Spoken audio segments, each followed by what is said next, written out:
Hello, everyone. Hope you guys have had a great weekend, great week. You guys have been doing some amazing work, um, so keep it up. Today, I'm wearing my Texas Tech hat. I'm getting my PhD from Texas Tech, and I'm just going to pretend like the last 3 minutes in overtime of the football game against Texas did not happen, and that we won the game. So that's why I'm wearing my Texas Tech hat, even though I'm unfortunately aware that we lost in epic fashion yesterday. Um, but you guys have a draft coming up this week, so I just wanted to walk you through um, what you guys need to do for that draft and the other assignments associated with Series 3, excuse me, dot 3. So you guys have um, similar module that you have the last few weeks. So you have a plan your week section. You have some things you need to read, some very useful videos to watch, um, and then a few things that are going to be due throughout the week. So let me scroll down to the first thing that's due, which is your discussion post here. So you'll just click on this and put your post in there. You can either write in the post or you can write on a separate document and then attach it. So let me show you a document that I have created for you that can help guide you through the post in the other assignments for this week. So your discussion post is due Wednesday, September 30th, and you have to respond to two classmates by Friday, October 2nd. So this is kind of a template of a discussion post, and you could use this template and kind of fill in the applicable portions that are relevant to your specific post in theory. So I said, hello, everyone. So here are my four secondary sources that I'm using for my investigative essay. So you got to include your four secondary sources, and I included mine here. And then you got to talk about these specific things. So what question do you have in your as you're writing out your draft? So the question that I'm investigating in my essay is who determines the standards of English writing conventions in schools? You'll talk about what you're currently thinking about that question. So I said at the moment I'm thinking that my question might be too broad, by yada yada yada. The answer to that question. So I've said based on what I found thus far, the answer to my question varies. Some say that dictionaries, grammar guides, and professors of English should merely collect and document the different ways people use English. Others say that professors have an obligation to actually create boundaries for English. So whatever your question is, this is how you're going to answer it. And then what your sources have to say. So you're going to take each of your sources and just give a little brief description as to what that source is saying. All right, and kind of in this format. All right, so this is going to be your post, and then you're going to have a link to your handout. All right, and your handout is going to look like, let's minimize this for a second. Your handout's going to look like this. All right, so you're going to have a document here where you're going to have to enter all this information about all your different sources, and then you're going to have to answer this question about your sources. What are you hoping to find out and add to the conversation? So I'm going to play for you part of the video that you have to watch this week. It's a very useful video, and then we'll come back and I'll talk to you about the rest of your assignments for this week. And so here's this document. It's on Blackboard. It's titled Putting Your Secondary Sources in Conversation. So here in this document, what we have is a bunch of people sitting at a table, okay? And hopefully, I'm a visual learner, right? This helps me look at things visually. So there's people sitting at a table. This is something we've all done before, right? So in this stance, this is you, and you are sitting at a table with the four different sources that you have gathered, right?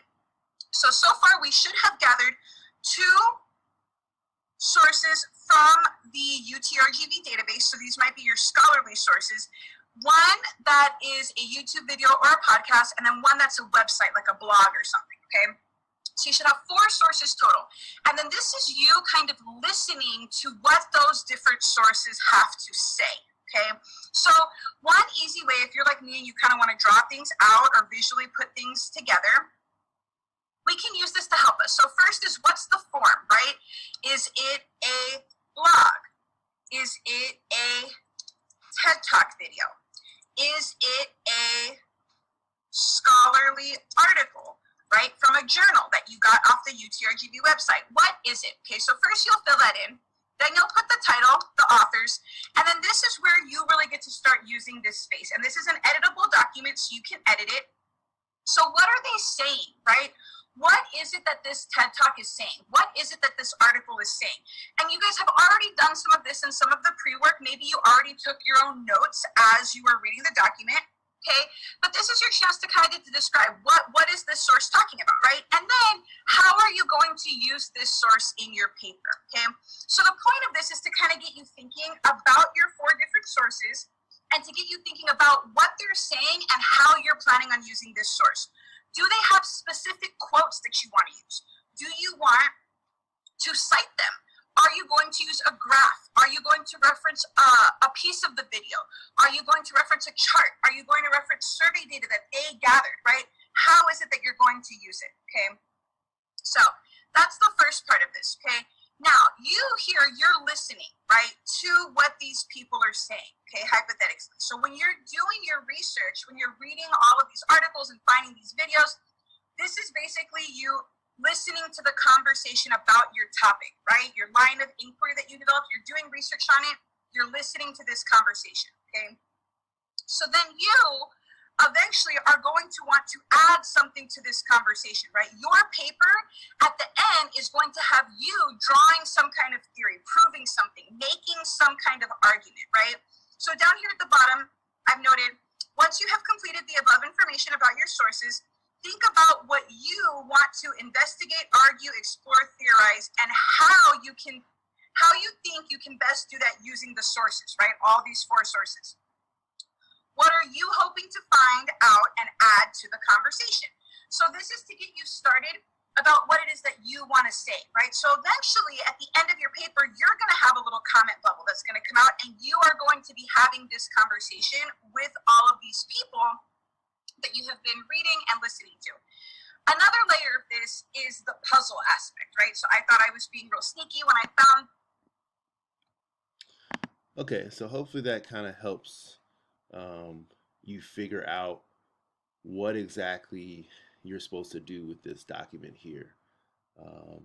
So basically you're just filling in each thought bubble with your different sources, and that's going to help you have a conversation with these sources a little bit later on.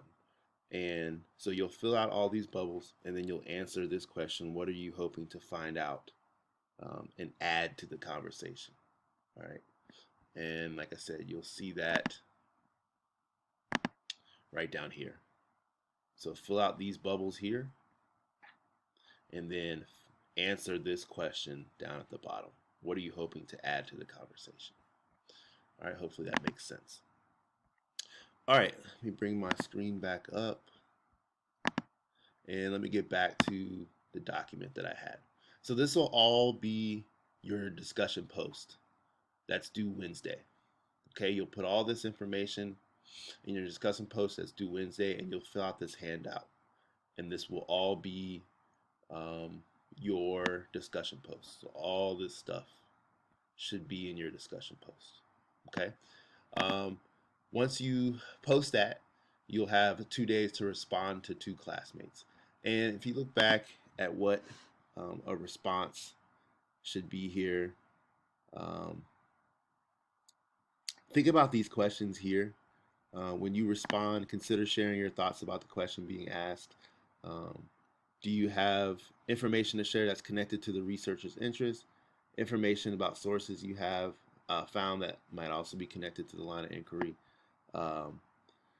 And specifically, your responses should be a little bit more robust. Like for the grading, for you guys' assignments, I've had very simple responses, right?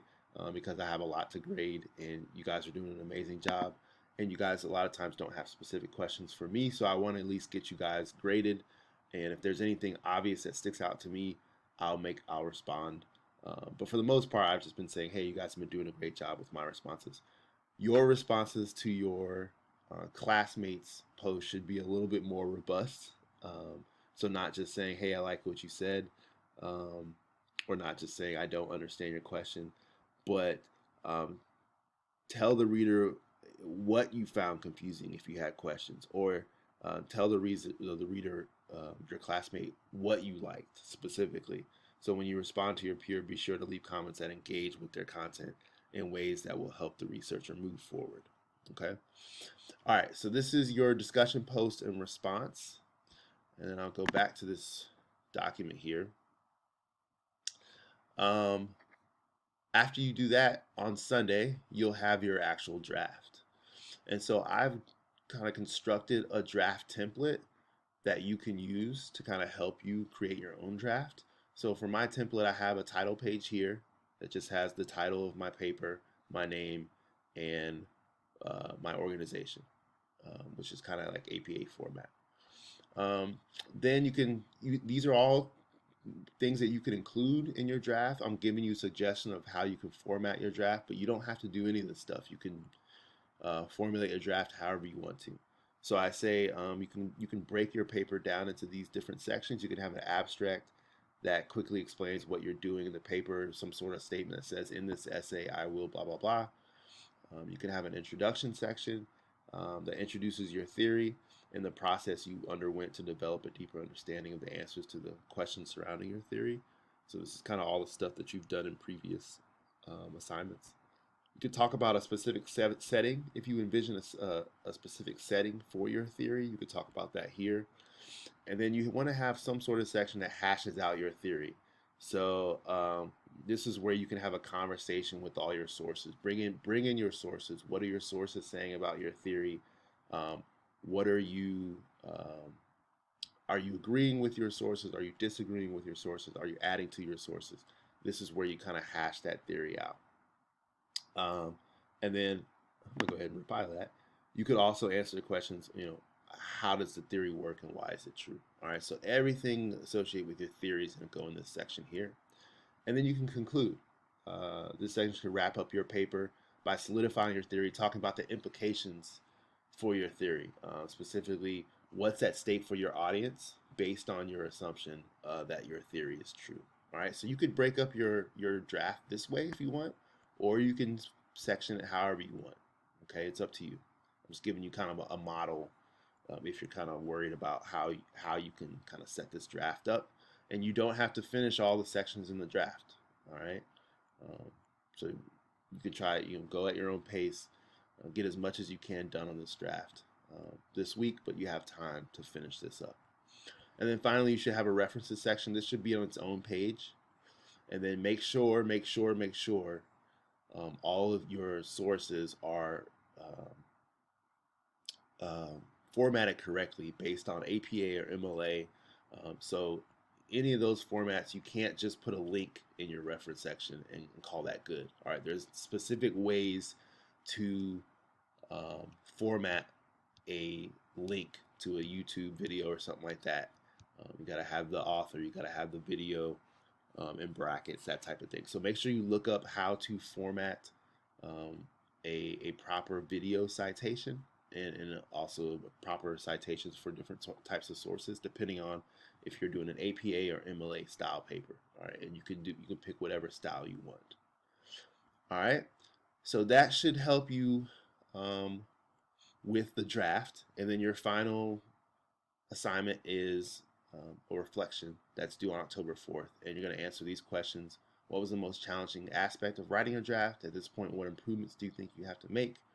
And what did you learn about yourself and or your theory after finishing your draft? And that'll be due Sunday, October 4th as well. All right, so hopefully this helps you kind of format and navigate this week. Once again, if you have any questions, please let me know. I'm going to try to get this under 15 minutes, so I'm going to end abruptly here. But if you have any questions, email me, let me know. and I'll be glad to help you out. Take care.